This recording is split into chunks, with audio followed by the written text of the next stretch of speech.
मैं प्रयास करता हूँ कि हमारे भी अंदर जो चेतनाएं जो सोच चुकी हैं वह जागे। आज हम बात करने वाले हैं एक ऐसे तथ्य की जो आज के हमारे शिक्षा और संस्कार को प्रदर्शित करते हैं। जब हम मानवों के जो पूर्वज यानी जो प्रारंभिक मानव थे यानी आदि मानव जिनको हम कहते थे लाखों साल पहले, तो उनके पास पहनने के लिए वस्त्र नहीं होते थे और प्रारंभिक मानव यानी आदि मानव जो था वह सभ्यता नहीं थी, उसके अंदर सभ्य नहीं था, उसका कोई समाज नहीं था, इसलिए वह नग्न अवस्था में ही घूमते रहते थे। लेकिन जैसे ही मानवों का और विकास हुआ, उनके अंदर सोच विकसित हुई, उनका समाज बनने लगा, वे सब होने लगे, उन्होंने यह समझा, यह जाना कि नहीं, हमारे जो समाज है उसमें स्त्रियां भी हैं, उसमें हम पुरुष भी हैं, उसमें बच्चे भी हैं, तो इन लोगों के बीच में एक सभ्यता, एक मर्यादा होनी चाहिए। और उन्होंने अपने नग्न शरीर को ढकना प्रारंभ किया और पत्तों के माध्यम से कुछ ऐसे वस्त्रों का निर्माण किया जिससे अपने शरीर के कुछ अंगों को ढकने का प्रयास किया। वही मानव धीरे धीरे विकास करते हुए विकास किया और जब उसका समाज बन गया और एक सभ्य मानव की ओर अग्रसर हो गया, तो वह यदि वह मानव शिक्षित नहीं था लेकिन वह सभ्य था, संस्कार से परिपूर्ण था, इसलिए उसने अपने शरीर को ढकना प्रारंभ किया, स्त्री पुरुष की मर्यादा को बनाने का प्रयास किया और बनाया।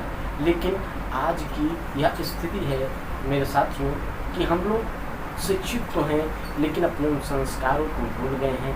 आधुनिकता की आड़ में और संस्कार विहीन होते हुए हमारे कुछ युवा साथी, युवा बहनें, युवा बेटियां आज वस्त्रों को त्याग करके या कम वस्त्रों को धारण करके अपने शरीर के अंगों का प्रदर्शन कर रहे हैं। और यह हमारे आदि मानवों की भी, जो आदि मानव थे उनकी भी यह सभ्यता नहीं थी, जो कि न शिक्षित थे, न जिनके अंदर सोचने की ज़्यादा क्षमता थी। लेकिन आज यह है कि हमारे अंदर वह विकास है।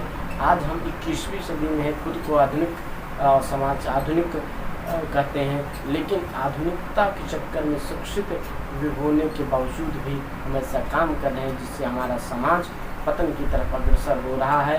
स्त्री पुरुष की मर्यादाओं का उल्लंघन हो रहा है और आज हमारे घर की स्त्रियां, बहन, बेटियां दूषित हो रही हैं, पुरुष दूषित हो रहे हैं और चरित्रवान पुरुष का निर्माण नहीं हो रहा, चरित्रवान नहीं बन रहे, हम चरित्रहीन होते जा रहे हैं। शिक्षा तो मिली है, संस्कारों का पतन हो रहा है। ऐसे में मैं सभी अपने अभिभावकों से, अपने बड़ों से, साथ ही साथ अपने युवा साथियों से निवेदन करूंगा कि यह शिक्षा आपको पतन के राह पर ले जा सकती है।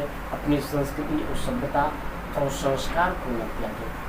हम चाहे जितने भी आदमी हो जाएं, हमें हमारी संस्कृति और संस्कार को बनाए रखना है, क्योंकि समय अनुसार परिवर्तन आवश्यक है, लेकिन वह परिवर्तन सकारात्मक होता है तो वह हमारा विकास करता है, और जब वह परिवर्तन नकारात्मक होता है तो हमें पतन के रास्ते पर ले जाता है। समाज में कुछ अपवाद होते हैं, उन अपवादों से हमें बचना है और बस ये प्रयास करना है कि आधुनिकता के चक्कर में हमारी संस्कृति, समाज, सभ्यता को न खोएं, बल्कि एक श्रेष्ठ और अच्छे नागरिक बनने का प्रयास करें और अपने संस्कारों को जीवित रखें और उसको अपनी पीढ़ी से दूसरी पीढ़ी तक स्थानांतरित करें। जय हिंद, जय भारत। फिर मिलेंगे आप सभी से।